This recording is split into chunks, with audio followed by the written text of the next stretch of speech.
people are keen to highlight the risks for you. And I think to some extent, you need to talk yourself into focusing on the positive, focusing on the potential advantage, what there is to gain, and just making the jump towards that.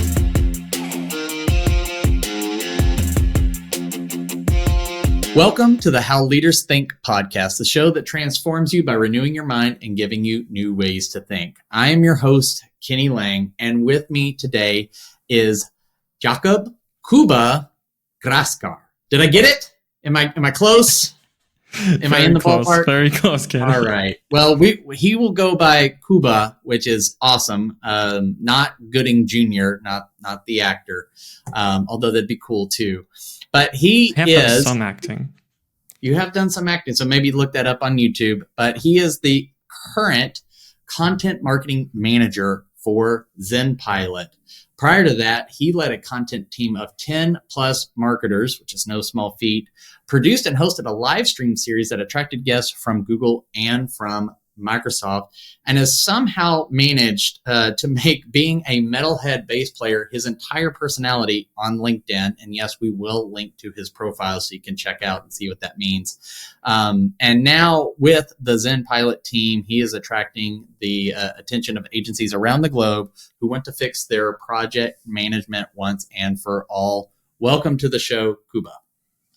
Thank you, Kenny. Thank you so much for that nice intro. I'm super excited to be here. I love being a guest on these things. So, and after having hosted so many, so I'm really excited to talk today.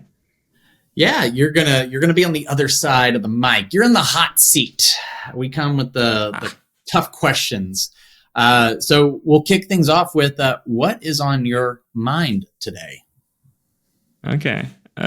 Purposefully, I'm not making it maybe tied exactly to the content of the conversation later on, but what is exactly top of mind for me today is doing brave, bold, permanent things. My weekend, and it was just a few days ago, over the weekend I crossed 2 things off my bucket list. So on Friday I went bungee jumping for the first time. Wow. Wow. If anybody's considering that, let me just share one tip: don't look down. Okay. Just immediately, that's what everybody's going to do. Like, don't look down, and you look down. Just remember, look at the clouds, look at the buildings. That's what the nice lady told me as I was strapping into the harness or whatever you call it, and that really helped me jump in the end. So that's one thing that happened. Second thing that happened is I got my first tattoo the very next day. Are we on video? This one over here. Snap. Okay. It's supposed to be a little plus sign. Yeah. Yeah. And I am now living with the thought of having done something so permanent that this is, well, besides from, some, laser options, it's for life. So, so yeah, these are the things that are on my mind right now, Kenny. All right. Well, one, congratulations. That is big, bold, and brave of you. I've not done either, have considered both, and have some concepts for tattoos. Although I've heard you either become addicted to it or you're one and done. And my concern is that I'll go the former, and I'll just end up with a number of things, song lyrics that struck me at the time. So I might need my wife to help me pump the brakes. Although she has one dedicated to our nephew who has survived childhood cancer. But so that was a meaningful one. You can't really argue with that. So I'm waiting for the right inspiration. But what has brought doing big, bold, brave, permanent things? I think that's an interesting caveat onto your thinking. And what have you noticed other people's thoughts being around this? Like what's really common in the thinking around doing those sorts of things? Common around doing those sorts of things. Well, I mean, the comments I've heard about these particular moves, people really underline the risk. What if X happens? What if Y happens? There's always the potential to. I mean, and this applies obviously to big personal things like bungee jumping as well as professional things.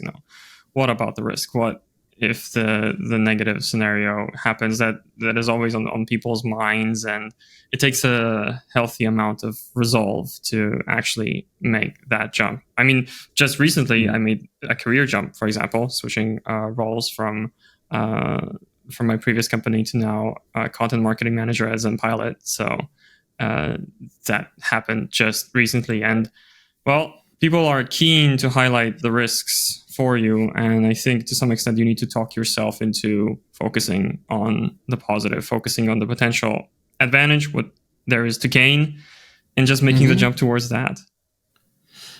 Yeah, I think that's really good. I want to highlight something that you said and maybe explore it a little bit is people are keen to highlight the risks for you. Can you unpack that a little bit more? Okay, so, well, this was just part of the conversations around any large change that I had lined up, or I was telling people about. To unpack this, I think it would be worth to talk about kind of the way people approach this. It reminds me of a book, actually. Have you heard of the book called The Gap and the Gain? Yep. I have it somewhere. And then I've lined up the new one, 10x is easier than 2x. But yeah, Gap and the Gain is a fantastic book. We'll link to it. It's phenomenal. It's an easy read too. Yeah. So I'm going to twist the meaning here a little bit, but I feel like this is the difference, and why people focus so much on the risk is that they focus. Well, what the book talks about is there's two mindsets. You can think about the gap between where you want to be and where you are right now, or you can think about the gain. So all the road that you've traveled up until today, how much momentum you've already got trying to get where you want to be. And the great question that was in that book was, think about yourself 10 years ago. That's what I did to a large extent when I was making big choices like my career change, or or the jump, or both thinking about myself 10 years ago and 10 years from now, how am I going to feel about this?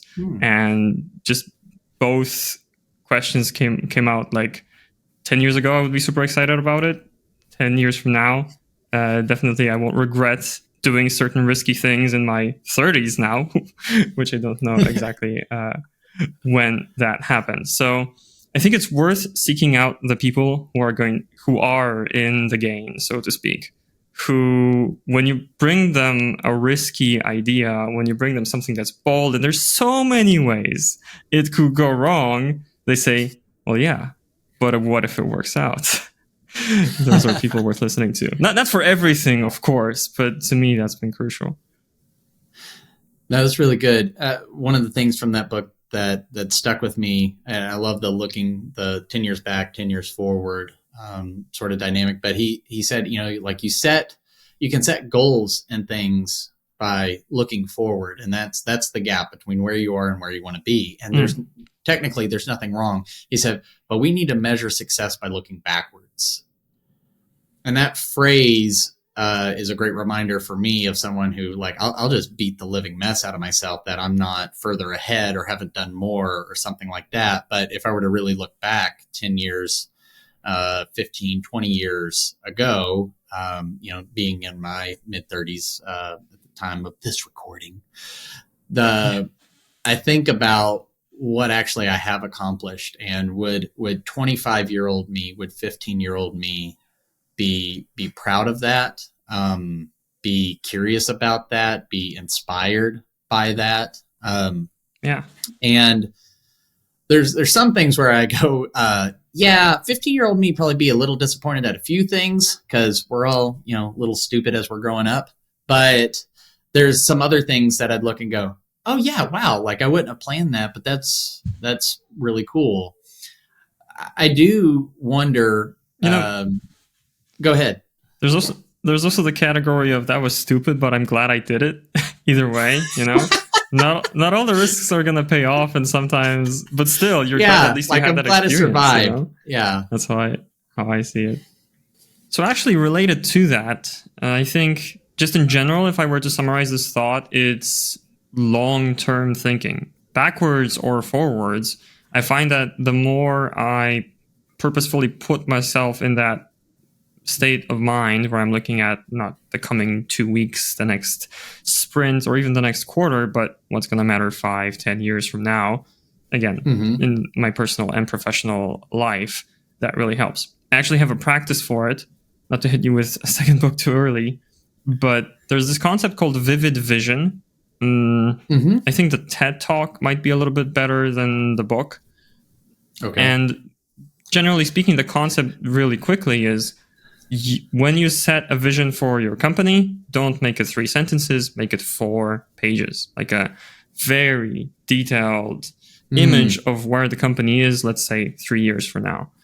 What I did, and what I recommend all leaders and professionals do really, is to write something like that for yourself for 3 years from a certain date, but on a personal level. All the areas of your life, I wrote a vision where I set in many areas ambitious goals of what I want to have experienced by that day.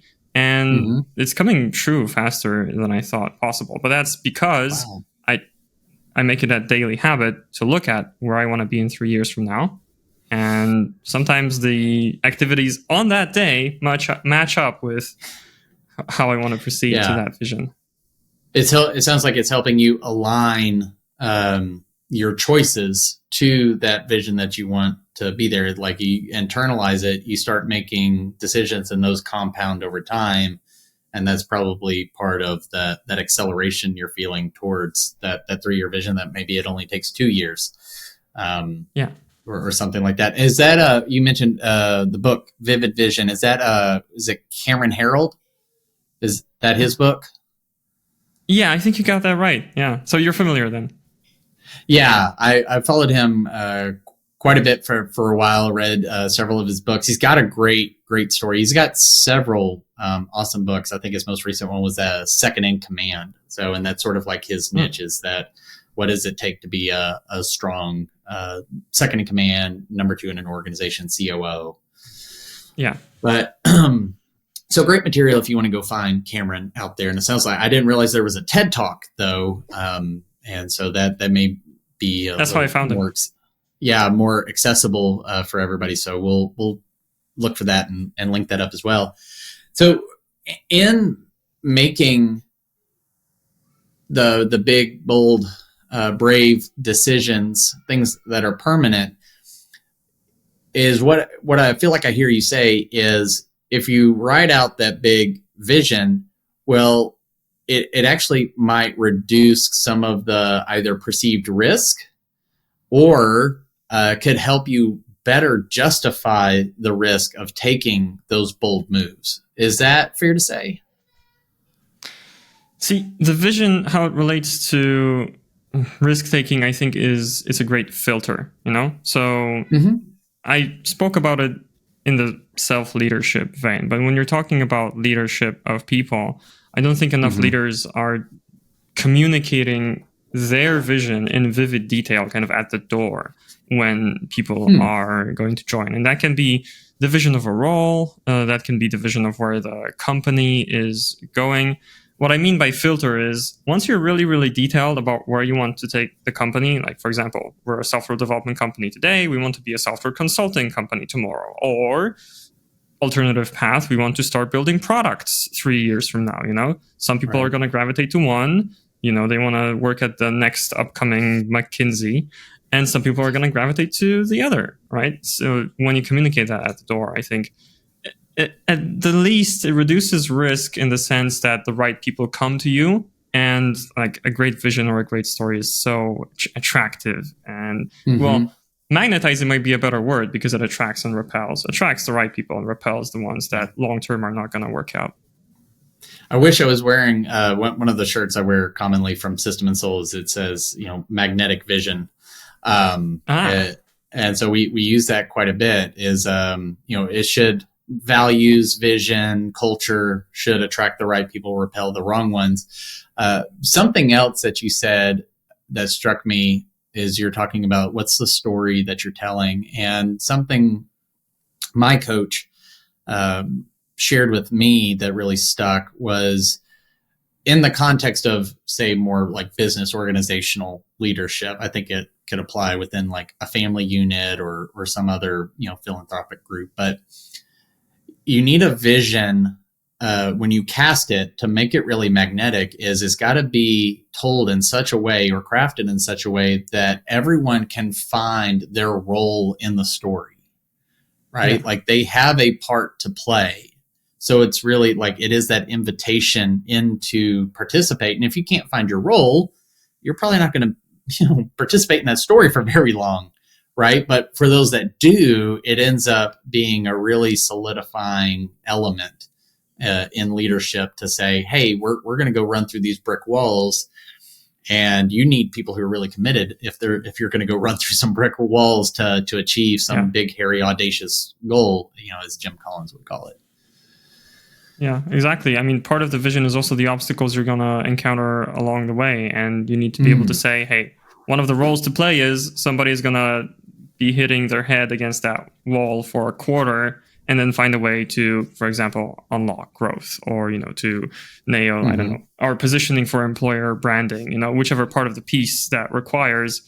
And I'm a really big believer in, there's no life devoid of pain, but we can really choose our pain. And when you see a person who has chosen their pain and consistently is facing that, like for me, it's the pain and stress of public speaking, for example, which is part of why I'm doing this, right? And when you find somebody who's found the pain that they love, it's just really, it's a great feeling to see them in action.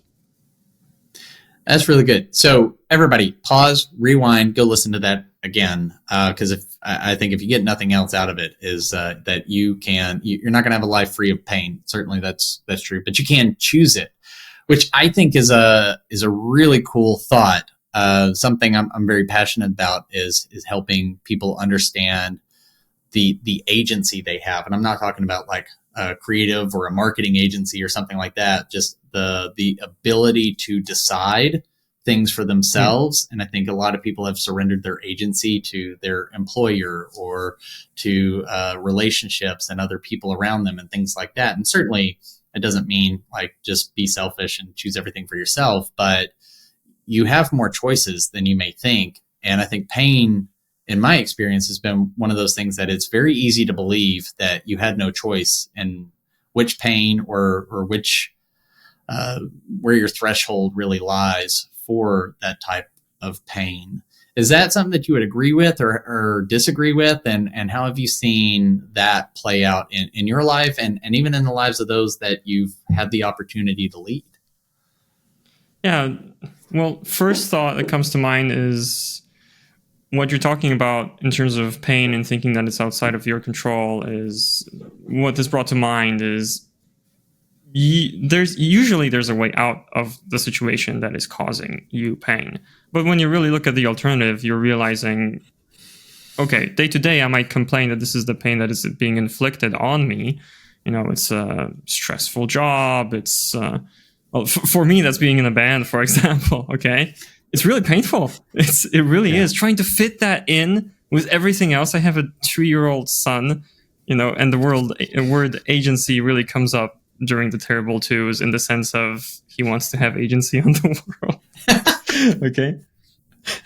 But coming back to the band, it's so tough to fit everything in. It feels like another job. I started playing bass or started playing music, kind of the latest out of my bandmates. So I get harsh feedback about, okay, I mean, we know you're still relatively new, but we need this to be better, to be, publishable.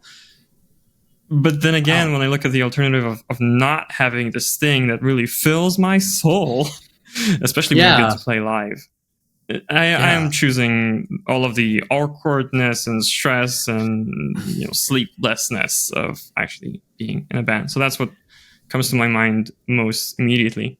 And if I were to talk about a second pain that I think leaders should more readily choose, and they're not, is...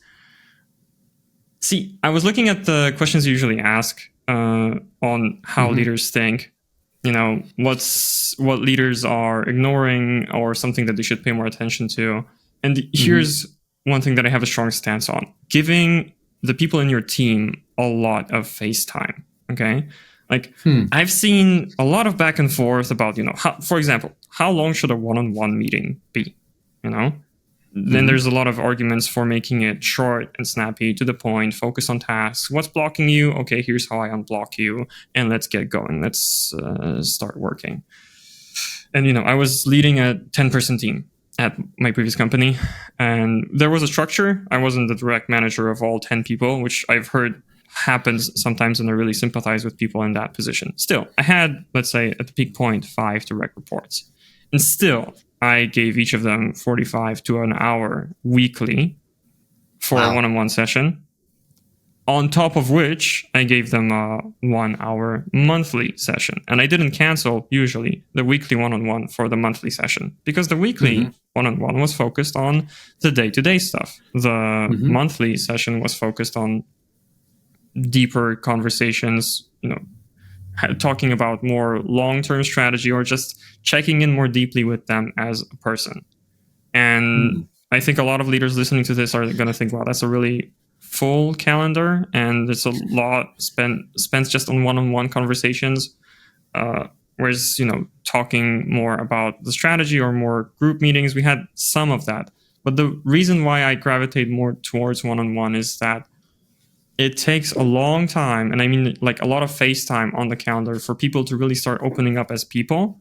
But once they do, it makes all of the difference. So it depends on your stance as a leader, right? And I think it takes an emotional toll when you start to know, well, maybe personal details might be too much, but when you start to get immersed in the story of the life of your team members. However, once you connect on that level, and you manage to also, as a leader, tell them, okay, here's the story, kind of the trajectory of where I see you, as a person. Here's how this job connects to it, or, during one of the monthlies, it might be, hey, if you were to leave, where would you like to go? Like, asking, even in that sense, I'm invested in you long term as a person. And once you do that, once people realize, okay, this person is here to support me in my career trajectory in general, not just in this role at this company in particular, the conversations totally change, and you make connections that serve you for the rest of your career. So someone who's hearing you talk about you got to meet for an hour weekly and monthly, talk about tasks, but talk about how they're really doing, peeling the layers back. That takes a lot of emotional capacity that maybe somebody didn't spend time developing because it wasn't necessary for them to succeed up to the point that they are. But the higher you go, the more it becomes about winning through people than doing tasks well. So how have you grown that emotional capacity bucket? Let's do this for a bucket, like how could we make that bucket bigger? Because it is really draining to be emotionally invested in people and pull those things out and listen intently and be empathetic and go, okay, I'm not only asking the question, but I'm going to listen and care about your answer. And I'm going to allow that answer to inform how I lead. And I know that this could be a weird word, but lead and love you so much that I want to help you get where you want to go as a person, not just as my direct report or a person on my team. Yeah. So how do you grow that? It is a kind of love. I haven't heard it called that way, but it is a kind of love, and all love takes courage to care about somebody, not just as a team member, but as a person, and your life paths crossed, and then how do you help that person exit in a better way than they entered, even for those people that you actually end up letting go, which is especially difficult. So, but to answer your question about building the emotional capacity, to some extent you already answered it. It is about listening. It is about empathizing with your team members. And a practical way to grow that is, well, first of all, this is one thing to kind of unlock, is that listening is a skill. You need to think of it as a skill. It's like a muscle, and you need to flex your listening muscle. The nice thing is you can practice it a lot when you focus on it, both when you're working, when you're not working. a great frame of mind, and I'm a really, really big believer in when you imagine yourself as a different person, or you assign yourself a label or a role, it changes how you act. So, for example, a label that I love, maybe because I've done so many interviews as a host, is like I love the label of interviewer. You're talking with a family member, you're at a party, or you're talking with one of your team members on a call. When you give yourself the label of interviewer, all of a sudden you have a totally different frame of mind. All of a sudden this curiosity wells up that you didn't know you had. And at first it's going to feel unnatural, but that's the beauty of playing a role. You expect it to feel a little weird, a little uncomfortable, especially when you don't step into that role very often. But ultimately it becomes a habit. Of course, it's also great to have certain questions that you go to. There's a great book actually called The Coaching Habit and this is one of the questions. Yeah, heard of it? That's where the first question of the podcast comes from, is what's on your mind is the opening question. I thought so. Okay, yes. And that's the first question from the 7 questions in The Coaching Habit. What's on your mind? It's a very carefully calibrated question because it allows the person to talk about a variety of different things. And some of your reports are going to jump into tasks like, oh, there's this deadline approaching. That's on my mind. Other people are going to tell you, well, I'm getting a dog this week and I can't stop thinking about that, For example, okay, personally, we've got a cat, but I love both. So, and this is what you find as a leader is that instead of, in addition to, for some things you do need to have an answer or at least a way to find the answer, it's all about the questions. And what's on your mind is an excellent question to start conversations with. I believe in The Coaching Habit, the second question is, and what else? Which is also extremely important because it prompts you to dig deeper and to allow people to just go beyond the surface level. And sometimes in those conversations, I even say, look, we've got an hour on the calendar. I'm sure we've got work stuff to get through, and I want to get through the work stuff, but I want to check in with you. What's on your mind in your life? If you want to share, I'm willing to listen. I think it's also important to reciprocate that. It shouldn't be an interrogation. Right. And that's another scary part. You reveal a little bit about yourself, about your situation. I think it's really important for your people to also see you in situations where you're not feeling 100%, And sharing about that. Some leaders think that it's all about projecting strength. And there needs to be a certainty in you. I think that's where the vision is important. You keep talking about it, keep communicating it, keep making it kind of detailed and vivid in their minds. But it would be, let me say it like this. When you're watching a movie and you're following a character, it would be a very boring character if they never faced doubt or uncertainty. It wouldn't be relatable. And people want to relate to you as a leader and as a fellow team member. So you need to say a little bit of that as well. So think of it as a skill, listening. Ask the right questions, collect them. Coaching Habit is a great place to start. And reciprocate by sharing some of your own thoughts and feelings as well. I feel like those are the things that help you start building this whole area of skills, this emotional area that if you had been an individual contributor up to this point, then you need to. So for some of the listeners, that might be something to work on. Yeah, lovely transition. It's almost like you had the questions ahead of time.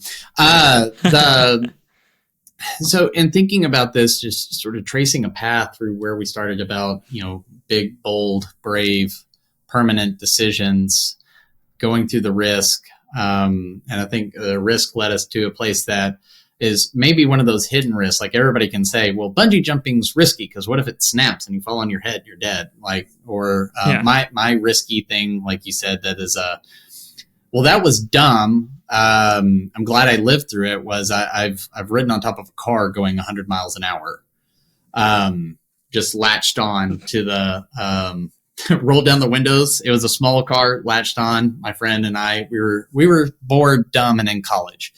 But so thankfully, I'm still alive to tell the story. But I think it led us to a place that my assumption and some of my experience tell me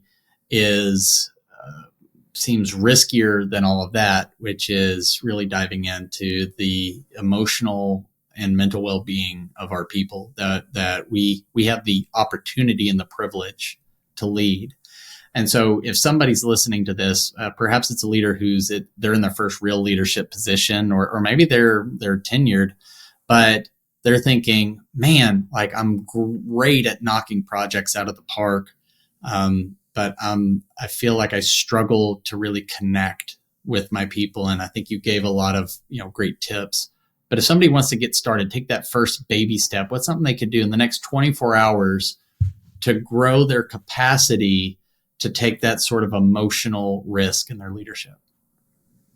I think I would really focus on the listening part and on the identity part of what I shared just now. So it's very unlikely that during the next 24 hours, you're not going to have, a longer conversation with somebody. Mm-hmm. It might be a roommate, might be a team member, might be a family member, your spouse, whichever. Mm-hmm.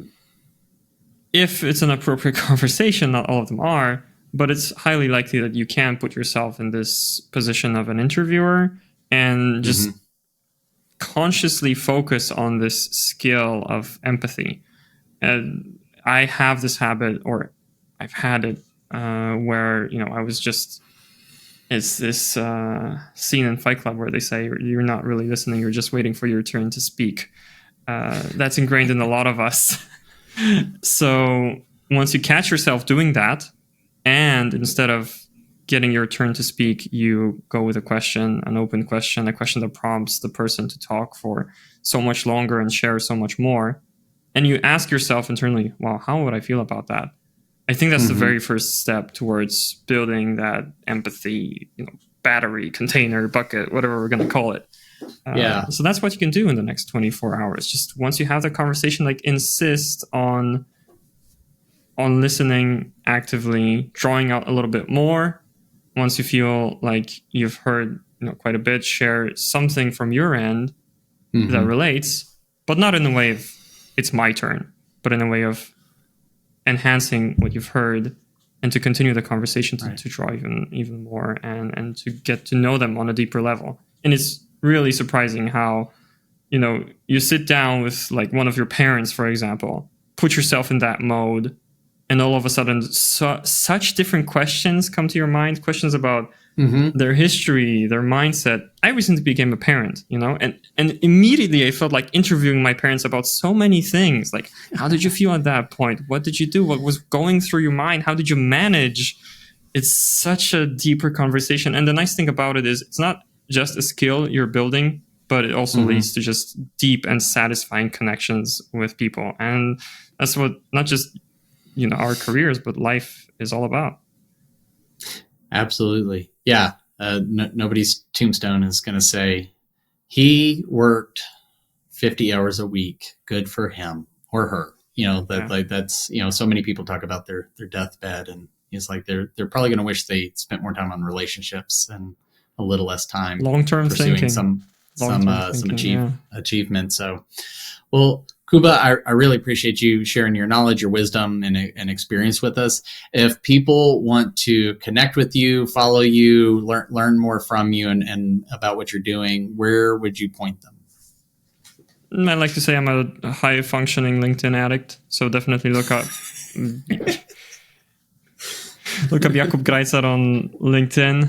I'm currently at Zen Pilot, so it would be great if you were to have a look at Zen Pilot as well. And you might be asking yourself, what is Zen Pilot and what would make it relevant for you? So let me paint a picture. If you're in a situation where you're at an organization, particularly if you're at, for example, a marketing agency, and project management is not up to snuff, there's chaos, things slip through the cracks, or you've got a team that has an issue with accountability, they've got great intentions, but at the end of the day, and there isn't this feedback loop of this was committed to, this was delivered, and it's not clear, you don't have this visibility. If that's a problem you're facing, then this is the problem that Zen Pilot solves. We do that by training your team. We do that by introducing you to a system in one of two project management tools, ClickUp and Teamwork, that is battle-tested with hundreds of agencies by this point.